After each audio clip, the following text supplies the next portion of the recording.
Many a times after watching a good film, we really forget how the movie started in the first place.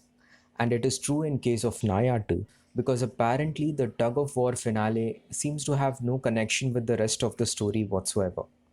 But when you really think about it, you come to realize that the first scene actually lays out the entire blueprint of the story to unfold.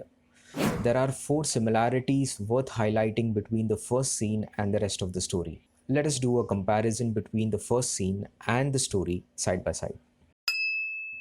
In the first scene, we see two teams competing or fighting against each other. One team representing the police department and the other representing the common people. And similarly, in the story, we see a fight between the police department and the common people or the Dalit people. In the first scene, we notice a bunch of people in white outfit deciding the fate of the finale, and very similarly in the story, we see a politician deciding the fate of the case by pressurizing the police department. Here, the politician can be compared with the people in white outfit deciding the fate of the game. In the first scene, we also notice the team representing the common people wins, and in the story, the common people or the Dalit people are winning as the case is ending in the manner that they demanded for.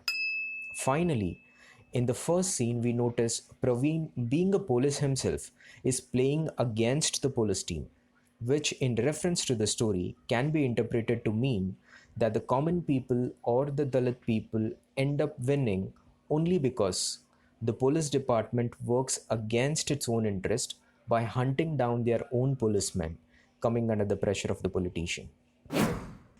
If we come across a scenario in our life which involves a fight between a policeman and a common man, we would quickly judge the situation without making any sort of inquiry whatsoever and sympathize with the common man and judge the policeman to be the bad guy. This can be on account of personal experience or the general perception baggage that we carry around. This judgmental outlook of ours is what the director and writer try to address by taking us to the other side of police life, where we see each of the three police dealing with the same life conundrum that a common man would have in his life, and thus humanizing them in the process.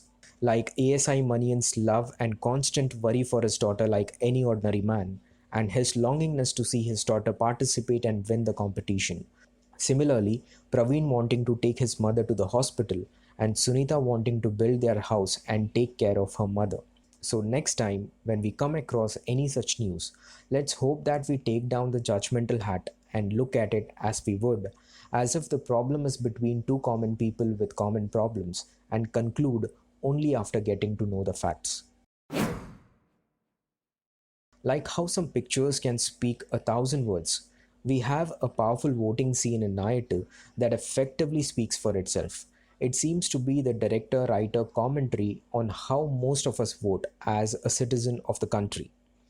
In the scene, we see an old woman accompanied by a young man in a voting booth, and as they press the button to vote, a red light and a beep follows. We saw the red light as a warning, the beep as an alarm to finally open our eyes and not be blinded by the misinformation bubble that we are surrounded with. The film ends somewhat abruptly, leaving us all hanging and thinking as to what will happen next.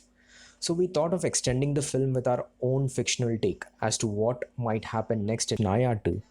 To watch that video, please do subscribe to our channel. See you in our next review. Until then, peace out.